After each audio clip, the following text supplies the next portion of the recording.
I had my affair partner sitting on one side and my wife on the other. Did your wife know about your affair partner? Heck no. Whoa, and you're at a marriage retreat with them both there? Yes. Got some guts on you, or fate played you a bad hand. Well, God was really fortunate to have me on his team, right? I mean, I'm a worship leader. I'm leading a Bible study. I'm teaching a class on marriage. I'm about to get the governor's award for the best program in Colorado. I mean, I'm an idiot. Can I share how the Lord broke me? How do you handle things when your spouse cheats? How do you handle things when you cheat? Today I interview Rick Reynolds, the founder of Affair Recovery, about how to fix a marriage that's been damaged through adultery. 20 to 42% of people are involved in some kind of or experience in marriage, Right. emotional or actual physical affair. What percentage make it of those couples? How many make it? So it depends on what they do. We run somewhere around 80%. So it's not that it can't be healed. It's not time that heals it either. It's how you spend the time. It's more than possible to recover. What does the man who has been betrayed, what does he have to decide? What does he have to decide about his wife? What needs to happen to move that in the right direction? Your dreams of how life was supposed to be just got shattered into a million pieces. And what you have to be able to do in the long run is... That's a great marriage drop right there. That's Right. a marriage pro tip right there. I'm glad I came today. Rick, it is so great to have you on the show today. I didn't tell you this before you came on, but you're our first interview of the new year. So we are excited and nervous at the same time. That is so exciting. What a way to kick off the year. Oh yeah, what you do is so intriguing to me. But before I get into what you do, let's hear a little bit about, where you live, your life, your kids, marriage, whatever that is going on, things you enjoy, just a little bit of your backstory. And I just want to say, one of the things I love about what you do, I live out in the country. My favorite hobby is blowing things up. I love to fish and hunt. And I've got a barn. And so I've got my little man cave, and I'm refinishing a 1957 Willis Jeep right now. Oh yeah, I like it. Well, hey, tell us a little. I know you like to hunt and you like the outdoors and you like to blow things up with tannerite. So I already know that we're going to be friends. Tell us a little bit more about yourself. I got married in 1978, so I've been in there 47 years now. I actually had an affair, which was a really bad thing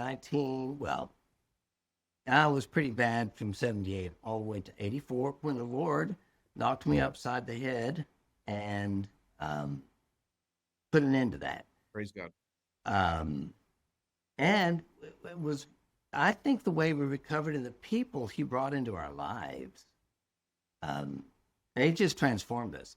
And I was a marriage and family therapist at the time, so it seems kind of weird, but I saw myself as more of a home wrecker because I'd had several affairs. Yeah. Rather than a marriage builder. So I decided to become a home builder. So I came down to Austin from Denver and started building homes and land development and told the Lord I wasn't going to be a marriage therapist unless he opened the door again because I didn't feel worthy.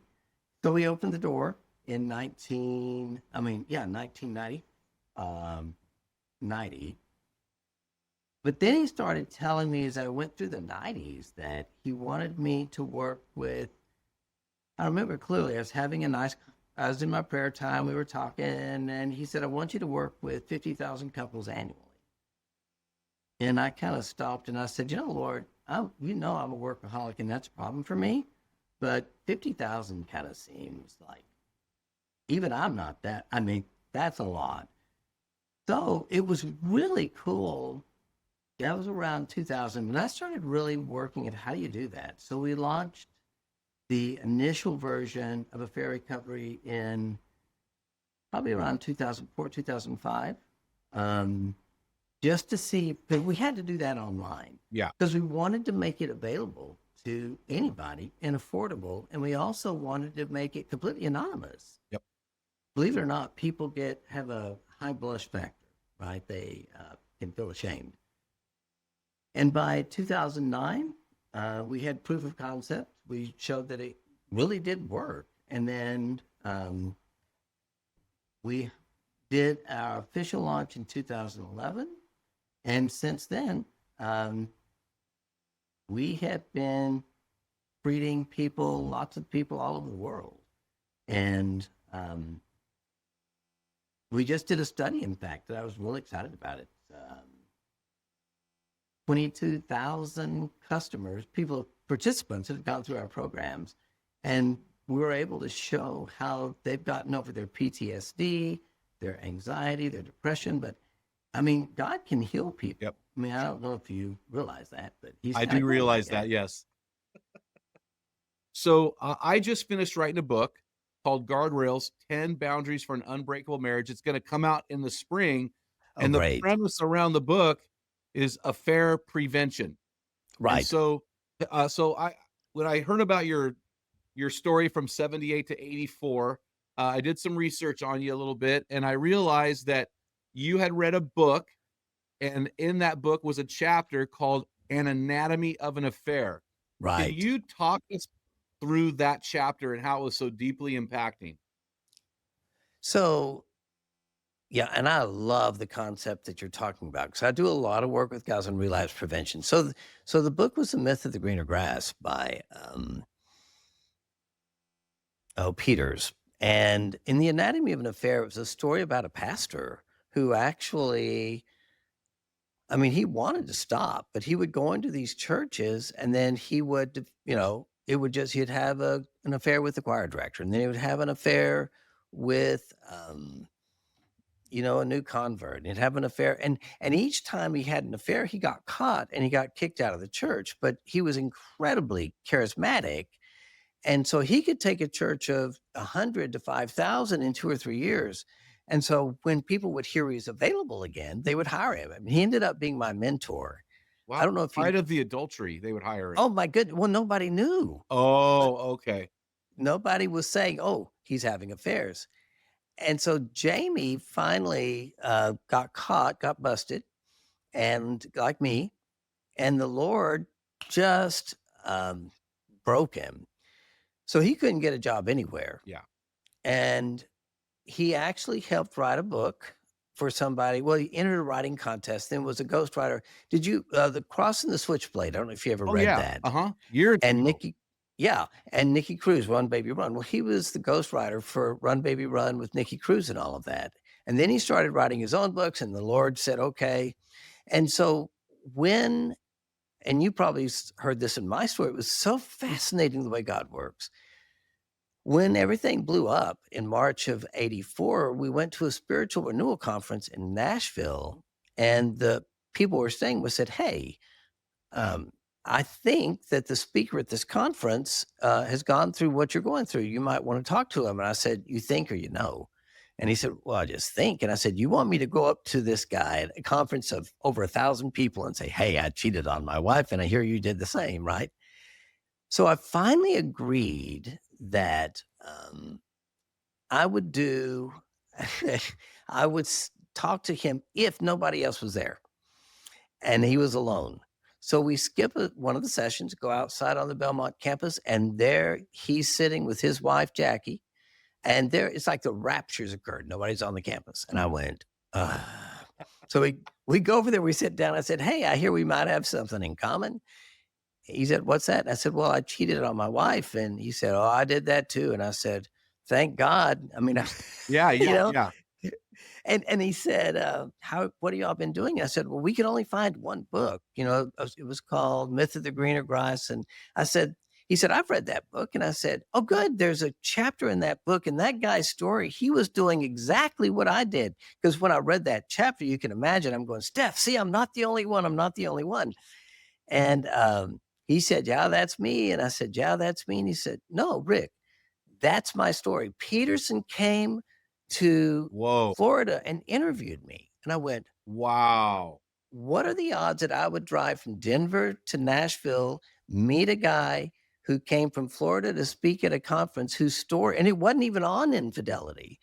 And I remember Stephanie's first question was, why did you stay with him, to his wife? And she said, well, I had 5 kids. What was I supposed to do? And, she said, "But I'm really glad I stayed, and we'd love to help you." And so they walked us through it, and I think a lot of the lessons we learned, really helped. But, if you can build the guardrails to keep things from happening, that's a whole lot better than falling off the cliff and letting me have to catch you then. Yeah. Um, So when you this anatomy of an affair, did it kind of list some things that lead up to an affair?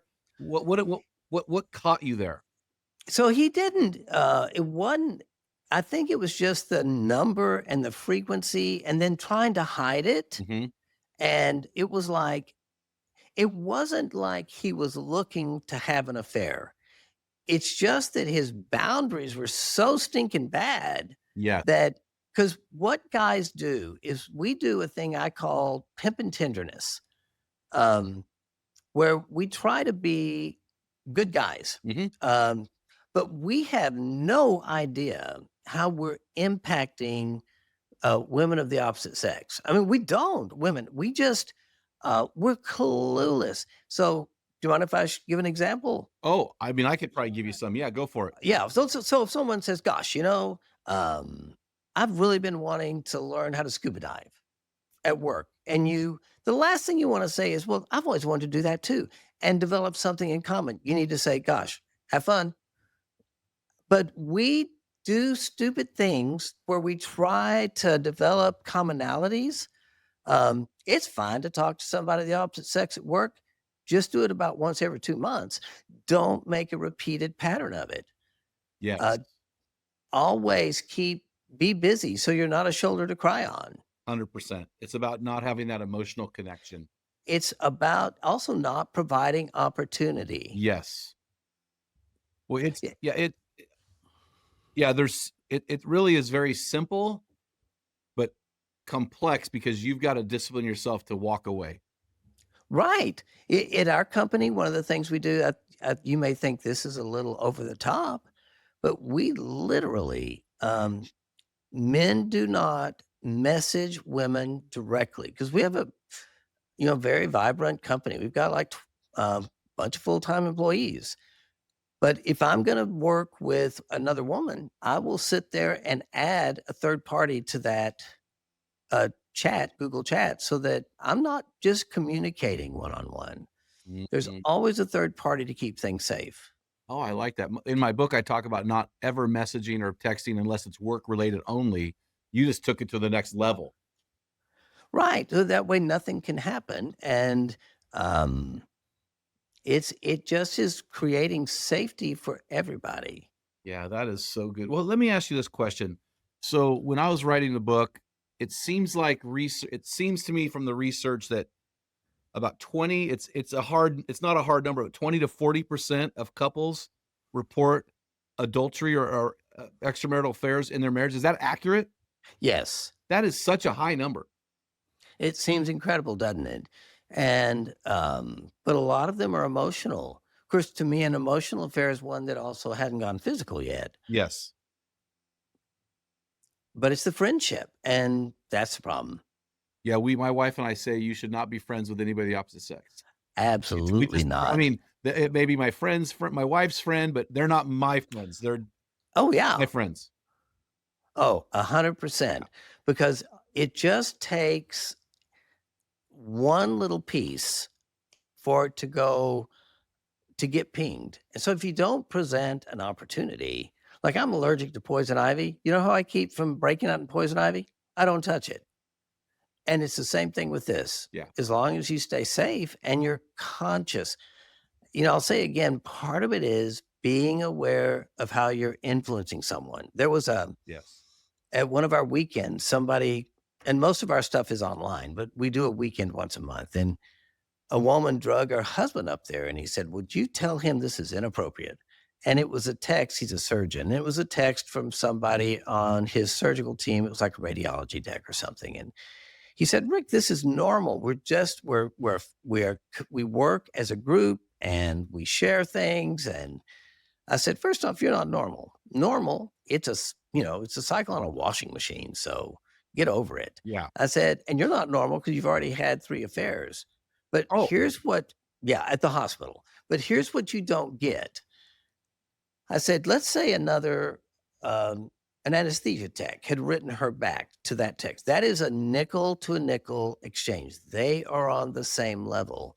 What you don't understand when you respond because of your position, that is like a silver dollar to a nickel. mm-hmm, And to her, it means far more than it means to you. mm-hmm. So you are setting people up and you don't even realize it. You've got to be aware of how you're influencing and impacting other people. That's so good. It's what we're finding is it's what we have found. I've been in ministry 35 years now, and it starts with one statement and then a compliment. Oh, One yeah. statement and a comment. It's just it may be innocuous, it may be innocent, but I'm telling you what, it can be misread. Anyway, I don't want to focus on that, but I do want to say this.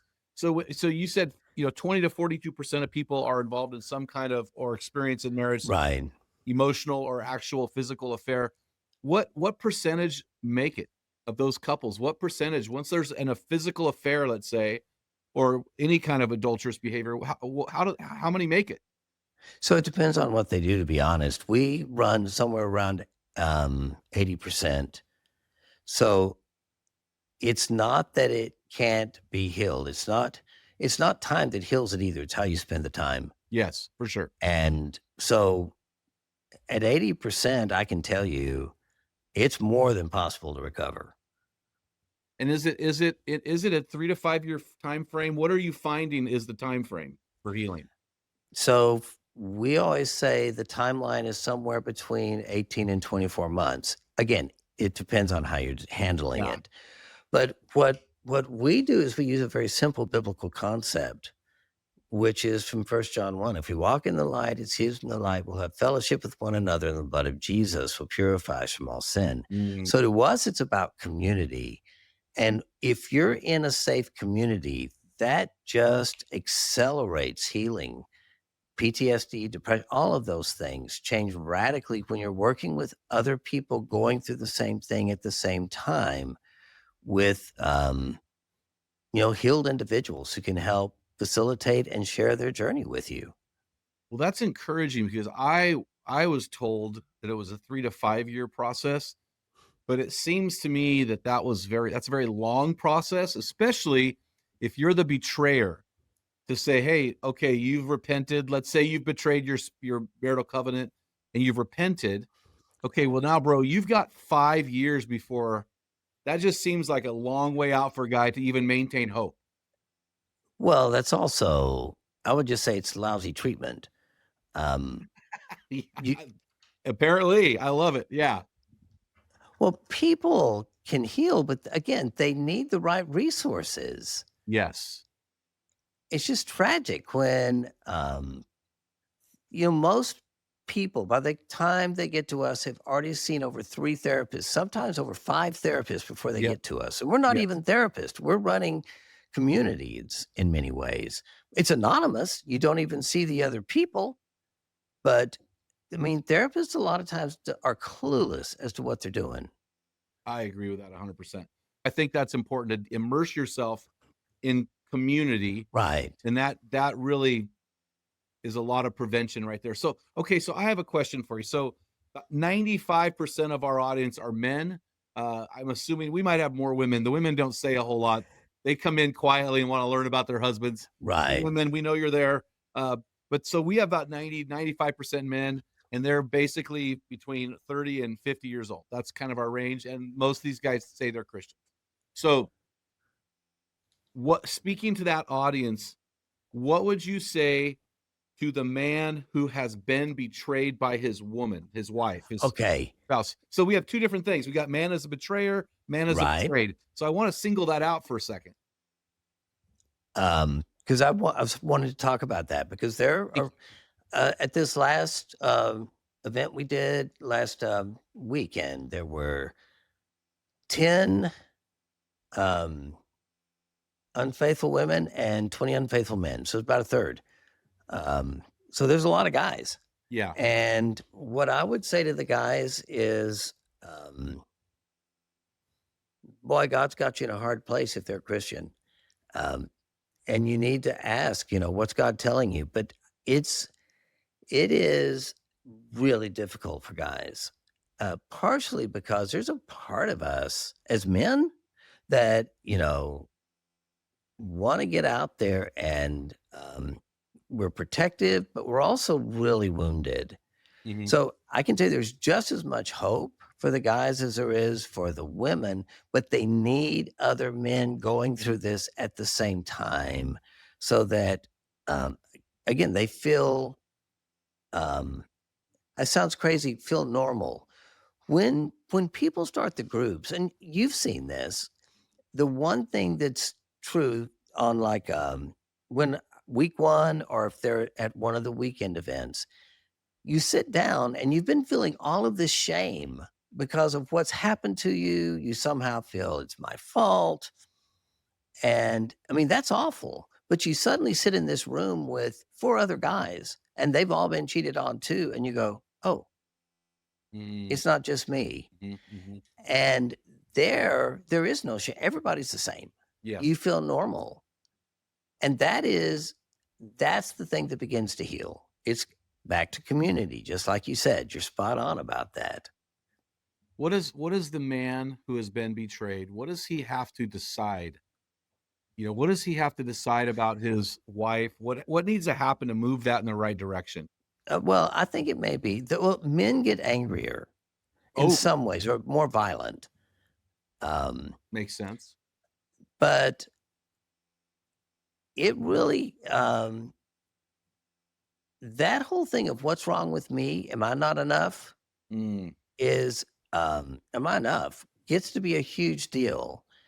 And one of the things they've got to see is, they are more than enough. The problem wasn't them. We feel like now they may not have been doing well as a husband, not saying that, but we don't believe that as we look at it, a marriage never causes an affair. So okay. there's going to be an issue there prior to That's a this. powerful statement. A marriage never causes. Is that the same as saying there are reasons but no excuses for an affair?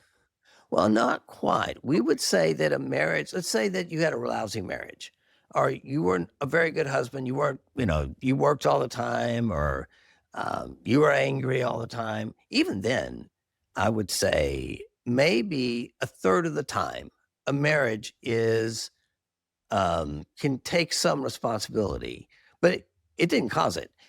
Other things caused it. There was developmental trauma in their mate, probably sexual abuse, other things. There was, they probably were in a crowd where that behavior was more acceptable, and they're spirits of the air.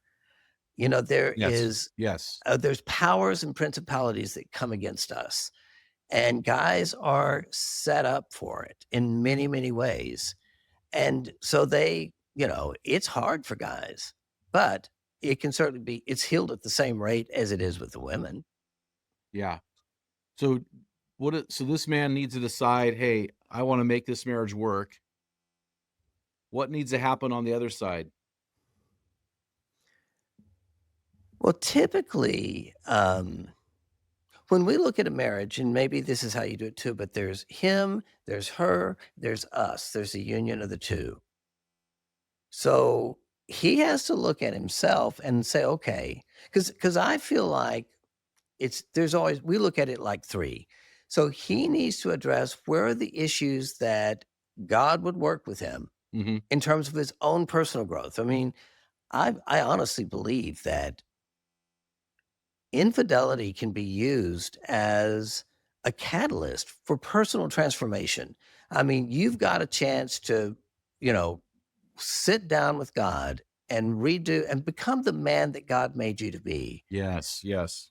And it's like, you don't wanna waste that pain, because to me, if all you're doing is trying to recover and then you wanna try to recapture your life, get your old marriage back, man, I think that's a waste. You don't want your old marriage back. You want something far better than what you once had, and this is your best chance to make that happen, and, hopefully your mate doesn't want the old marriage back. They want to grow through this process. They see something's wrong with them. too. And then both of you decide, okay, how can we do better in this marriage?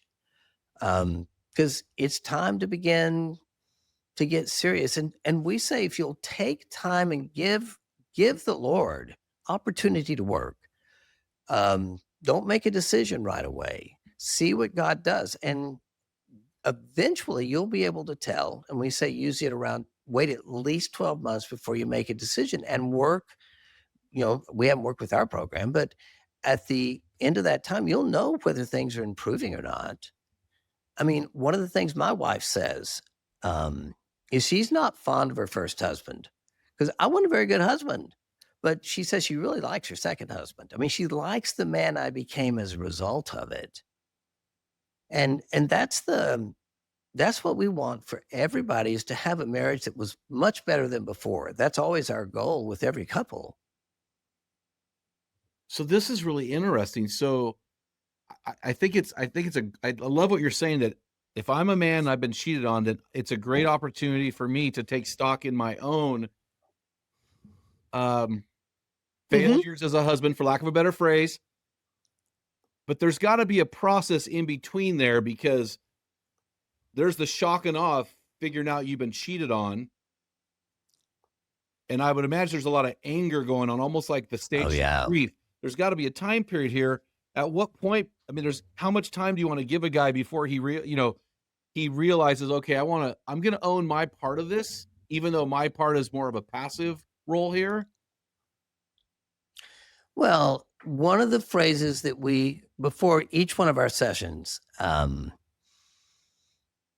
of the things that we say is that there's 4 sayings. 1, I'm responsible for me and I'm choosing to be safe for us. Nobody's making me do anything.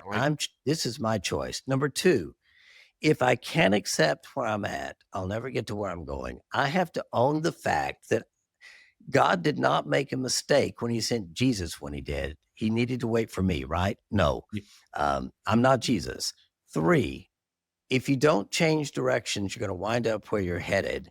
That I fell out with God long before I fell into an affair. And Stephanie had her own things that she had to work on. But the 4th one is the best.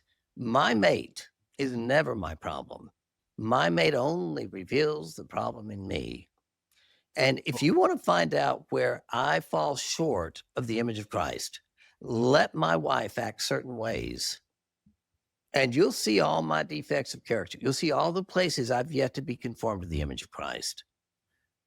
Can you explain that again? I'm trying to digest that. I agree with you. Okay. I'm trying to digest it.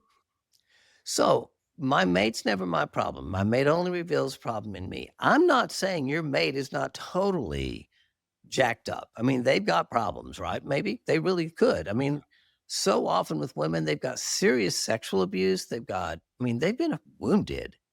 However, when I say my mate's never my problem, you let Stephanie act certain ways, and I will respond in a way that is anything but loving. So she's like God's halogen beam to point out all the stuff in me that I need to be addressing. I mean, she doesn't cause me to act a certain way. She's only revealing something in me that has yet to be, conformed to the image of Christ. The glory of a man is his wife. Right. That's right there in Scripture. And you just said it. Right. Wow. Okay. This is starting to get real. I'm like, okay. Because we've been married 33 years, and even in my marriage, I realized certain things she does set me off. And it becomes a cycle. Right. And it's easy to blame her and say, gosh, if you wouldn't do that, I wouldn't do this. Wrong. You ought to be able to do that. And do you think Jesus would be responding to her the way you're responding to her? Heck no. Yeah. I mean, true. On this earth, it says in 1 John 4, we are like Jesus. So why in the world am I responding anyway but the way Jesus would respond? And why do I respond the way I respond? And that's how I know the work that I need to do. That is so good and so helpful. For Forget whether you're in a marriage that there's adultery or not. That's a great marriage drop right there. That's a Right. marriage pro tip right there. I'm glad I came today. Hey, so Yeah. let's talk about this. So let's talk about if the husband is the betrayer. You just said you were in a community group and you had 20 men who are betrayers and 10 men who are not betrayers. Is that pretty standard that it's like one, two to, two-thirds men are betrayers? What do you find? And then what do we say to those guys? Okay. So we're talking about the guys who strayed everything, right? Yes, the We would fake say to them, adultery. first off, you are blessed that your mate is here with you. Because here's what Jesus taught. And this is one of Jesus' greatest messages.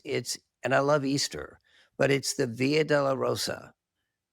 What he showed is if there is to be reconciliation, it is the innocent party, the one who didn't do it, that has to walk the way of suffering Mm, for there to be reconciliation. Jesus had to walk the Via Dolorosa for us to be reconciled to God. And your wife has to walk the way of suffering if you're going to be reconciled with her. So don't in any way think you deserve that. That is one of the most phenomenal acts of love you'll ever experience, is her willingness to walk through the pain that she's got to go through to be with you. that's really powerful. She's choosing the path of pain to bring health and reconciliation to an otherwise Mhm. betrayed covenant. Right. I mean, that is the greatest act of love in history. And she's following that path. So talk to us about patience during that period of time for the betrayer, because right, one of the things I've heard from men who have betrayed the affair to me sounds too nice. I like the word betrayed. So Yeah, that's somebody fine. betrays the marital covenant and he's repented. Maybe it's his first time and he's done all the right steps. What I have found is these guys tend to be very impatient with her Oh yeah. journey on the Via de la Rosa. Right. And here's why. The when we say 18 to 24 months, that is like the fast track. That's about the best anybody will do. So if you don't have, first off, a realistic expectation of how long this is going to take for her to heal, then you're going to be sorely disappointed, Mm, because what happens with infidelity, both whether it's male or female that's betrayed, is it is the oneness that God created. It is ruptured. yeah. And so for the betrayed spouse, it's an internal explosion. They lose their safe place. They lose their identity.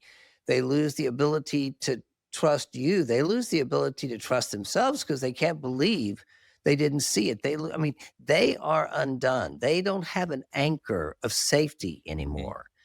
Plus, oftentimes they're severely traumatized. And so they're dealing with a level of PTSD. I would say actually with betrayal trauma, it's CPTSD. They're dealing with a level of trauma that most vets don't have to deal with. So I do a lot of trauma treatment, and I love to work with vets because I'll be treating what's going on, what happened when they got blown up in a Humvee. But you know what the hardest thing is for them to recover from? The betrayal trauma that happened while they were gone. I mean, that is worse than what happened, the Oh, single incident trauma. yeah. I get, because there's an expectation or a realistic understanding that may happen, but we don't bring that into a marriage that our spouse will cheat. Right. Absolutely. I'm just trying to process all this. This is really powerful stuff here. So how do we help these guys who are cheating and give them hope for a healthy marriage during that waiting period? So one of the things that when I went in recovery, I went up to this pastor I was at a retreat on the covenant of marriage. and I had my affair partner sitting on one side and my wife on the other. So I mean, it was really bad. Wait, did your wife know about your affair partner? Heck no. Oh, and It- and you're at a marriage retreat with them both there? yes. I Either mean, you got some guts on you or fate played you a I'm bad hand. crazy. Well, and it was interesting. Can I share how the Lord broke me? Yeah. It was so, and then I'm going to answer your question. Um, so, and they're our best friends, by the way. So, as this guy's speaking, I actually had a vision. I didn't even believe in visions, but I suddenly found myself in this huge room all by myself. And if you've ever read near death experiences, it was something kind of like that. Yeah. And there was this being of light. I knew it was Jesus. It was just pure love. It was just shining all the way through me. And I'm just in awe. And then on this side, it was like a movie screen. On this side is my life. It was like a live review. And it was so black, it was like your shirt. It was just kind of sucking light into it. So I was such an idiot. I yell up over my shoulder to the projectionist and I said, "Hey, man, you got the wrong picture up on the left." Because I felt God was really fortunate to have me on his team, right? I mean, I'm a worship leader. I'm leading a Bible study. I'm teaching a class on marriage. I'm about to get the governor's award for the best program in Colorado. I mean, I'm an idiot. And he just spoke and he said, "That's you." And I looked back up here and you know what I recognized? Every scene he was showing me, they were all void of love. I mean, I thought I was a social worker. I was a marriage therapist. I thought I was a nice guy, but here's what he showed me. If you're thinking about other people, but you're thinking about what they're thinking about you, you're really thinking about you, not thinking about them, which is still 100% totally self-centered. And I just am kind of horrified. And then I thought, why is he showing this to me? And it dawned on me, this must be judgment. And somehow it stroked out and I'm on the way down, right? And then I'm terrified. And then he lets me feel that. And he goes, "And I love you. Don't you get it, you idiot? I love you. Not for how you ought to be, but just how you are. I just love who you are. But yeah, you can do better than that." And then he sticks me back in this stupid conference. And I'm just bawling because I can't believe somebody could know me and love me. So I go to the speaker who'd been kind of a mentor of mine. And I said, "I've got a story to tell you." And I told him about the affair I was currently in. And the first thing he asked me was, "What's God telling you?" And that's usually how I start all of my counseling sessions. What's God telling you? Because I figure if God's telling them, I don't need to be telling them anything. They don't need to be coming to me to try to get a different message, right? And I said, "Well, it's funny you should ask, but he's telling me I need to be honest, but that doesn't make sense to me because why should everybody else be hurt because of what I've done?" And then he goes, "Well, if God's saying it, why does it need to make sense to you?" And I thought, well, that makes sense. And he said, and here's the answer to your question. He said, "What's the consequence of sin?" And I said, "Death." And he said, "Right. So anything they do short of killing you after you tell them is going to be mercy. You're not going to get what you deserve. You're not getting what you deserve. Quit thinking you're the victim. You are not getting what you deserve." And, I think it was that whole thing of seeing everything as mercy. And the worst mistake that we make when we feel convicted, if God's saying, tell, doggone it, do it. But the worst mistake we make is not telling all the truth. If you're going to be honest, walk in the light. What happens is if you try to control the flow of information, thinking that it's somehow going to make it better, you're really going to create far more trauma. And every time you trickle truth, you keep sharing another thing. What's happening, it compounds the trauma. You re-traumatize each time. And so you increase the recovery timeline by doing that. You don't decrease. I'm so glad you said that because it's like 100% of I'm not a marriage counselor, but people have a crisis and I have a relationship with them and they'll come to me or whatever. But it's like 100% of the time when there is a betrayal, it comes staggered. And the truth. Oh, yeah. And so whenever I hear of a betrayal, I tell the man, usually it's the man, not always. I say, Yeah. "Hey, you gotta go," because the women don't come to me with their betrayal. I work with men. So I'll tell the man, "You've gotta go and tell her every single thing that happened, and you need to answer every question. She's gonna ask you some brutal questions, and if you lie in one of them, you're only making it worse for yourself." 100% honesty, and it seems like over and over again, men don't do that. They get caught and tell one more, get caught and tell one more, and that just makes it harder to overcome. Right. And you know what the real problem is there? It's because what they're trying to do, they don't want to lose their marriage. Yeah. And the thing the Lord showed me, and I told Stephanie this because I mean the Lord just laid this on me. He said, "Look," and I said, "I my goal cannot be to save the marriage here. I want the marriage. I don't want you to leave me. I love you. I'm an idiot. I hope you'll give me time to show that I can be somebody different. But here's the deal: if my goal is to save the marriage, it is not pragmatically smart for me to tell you everything that's going to make you want to leave me. My goal has to be to become the man that God made me to be, to get Amazing. right with God and to walk with God, not to save this marriage. And if I don't do that, I'll never be anybody worth being married to." That's such a powerful statement because And that's so what she wants too. exactly, that's why she's still with me. Not because I tried to save the marriage and tried to impress her with being good. That is so powerful because if this marriage collapses, you've still got the trauma of your kids to deal with. Oh, You've yeah. got the next relationship to deal with, and, if you don't fix yourself because an affair is sin, sin is turning from Jesus, it's a spiritual thing. Absolutely. Yeah, no, I appreciate your take on that. Well, so let's do this. We got like 15 minutes left. I wanna find out. We've got a couple that we love a lot. We're very close to them, and we found out about you through them. They're involved in your ministry, and they love it. It's been a huge blessing for them. But everything's confidential, so they don't tell us a whole lot. He's in a Right. group. She's in a group. I'm not going to tell you who's the betrayer. He's in a That's group. fine. She's in a group, and that's all I know. There's groups for him and a group for her. But why don't you tell us about what you do with affair recovery? Okay, so first off, one of the things we want is for people to get help, whether or not they take one of the courses. And so we put out a lot of free resources. So if somebody comes to our website, there's a thing called the uh, free 7 steps boot camp, 7-day boot camp. Um, and that literally stabilizes the marriage so they don't get divorced because people want to just blow apart when they find out. But Yeah. if they'll do this, they go, okay, hold on. It gives them a way to stop the spin. Um, and we also have a thing called the affair analyzer, where if you take it, it's got over 850 different outcomes.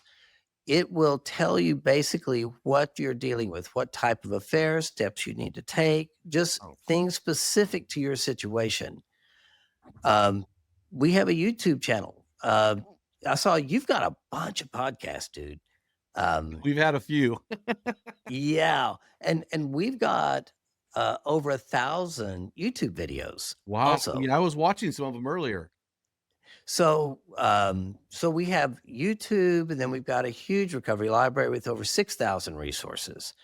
So if you've got a question, we'll answer go to the library, you can get your questions answered. But where the healing actually, well, boot camp stabilizes, but the healing happens when they get in the courses with other people who are just like them. Mhm. And the vast majority of people don't come to a brick and mortar event like our EMS weekend that we do once a month. They do it online.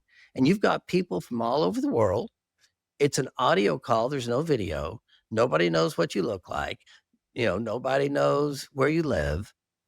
So it's safe to be able to talk. But what we do for that course for the marriage, we are literally putting them with other couples like them and showing them the steps necessary to heal. But also they're doing it real time together.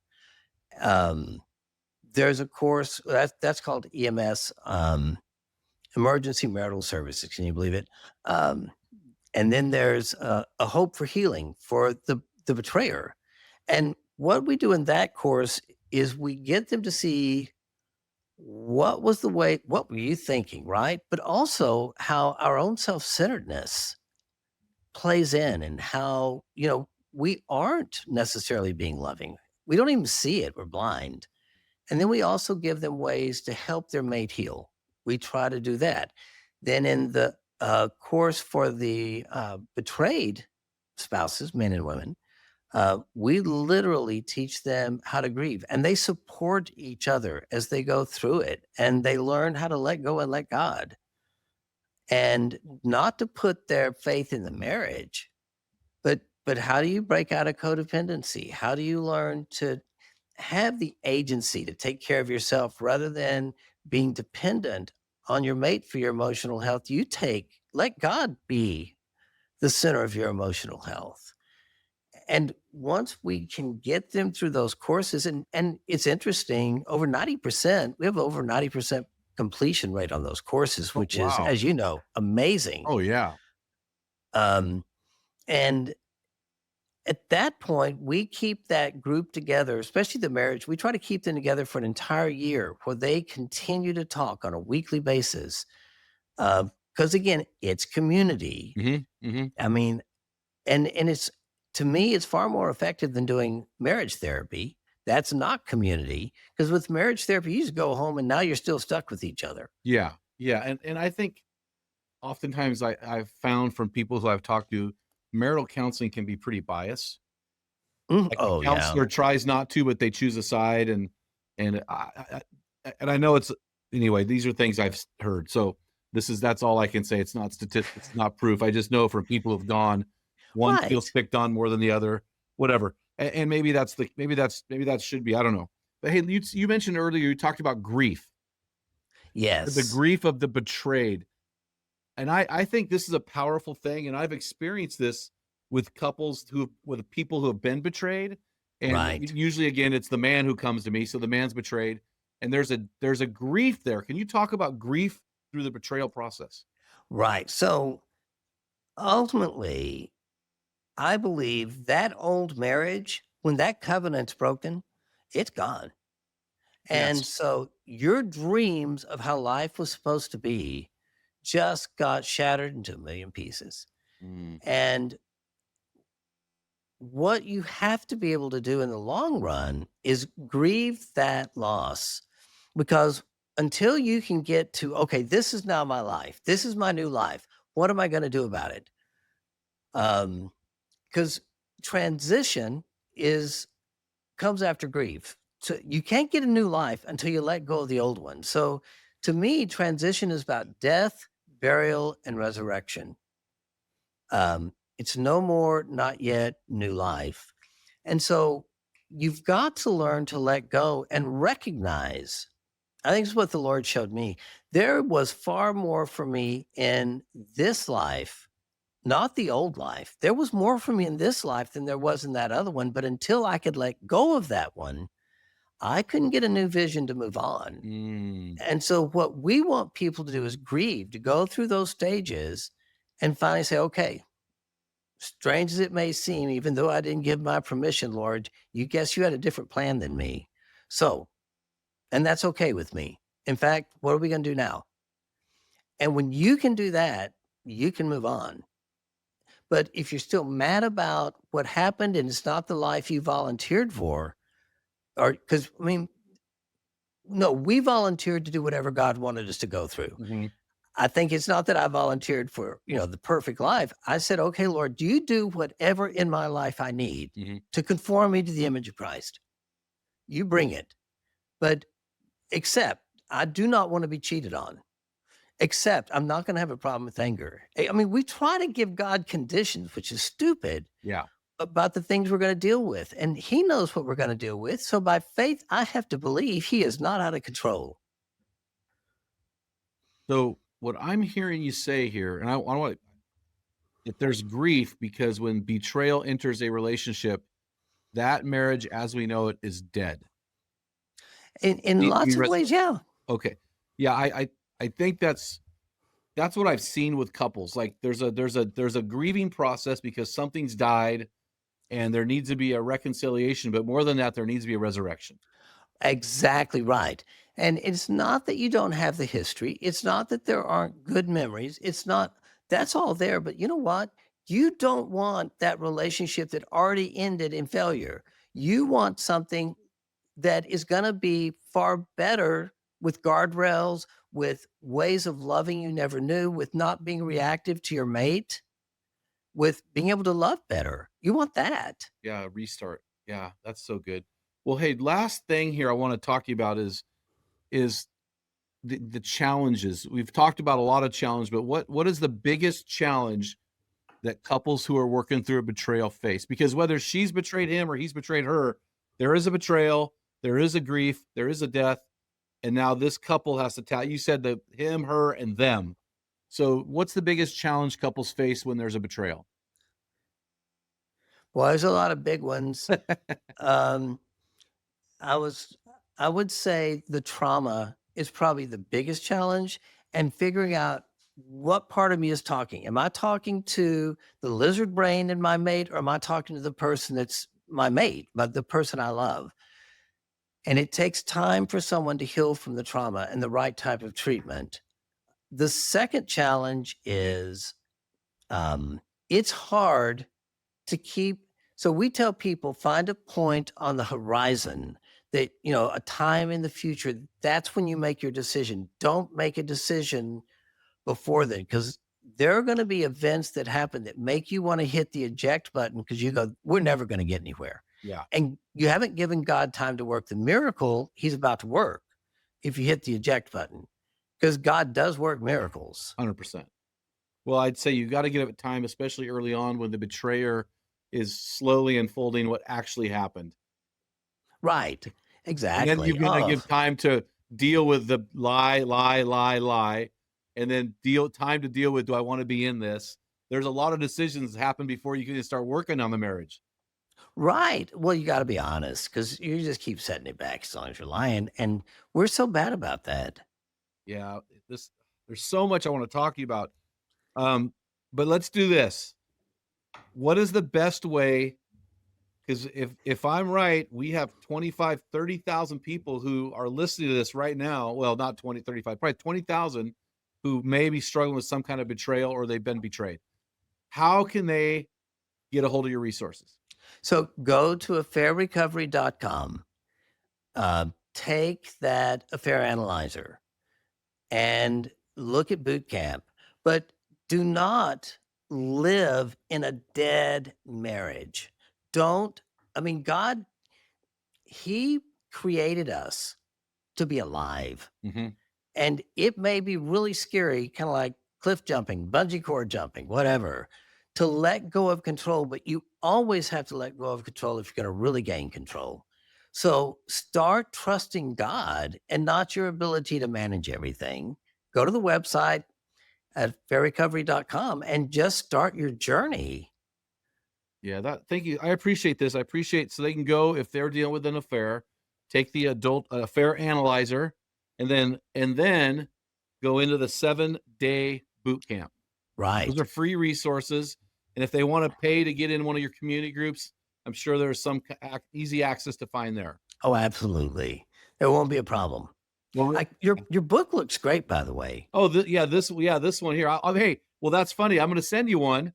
So oh, great. I'm going to get your address and email offline here so I can actually mail you one just to say thanks. So, but hey, man, Rick, thank you so much, man. As a son or a child of a divorce, that betrayal was a part of it.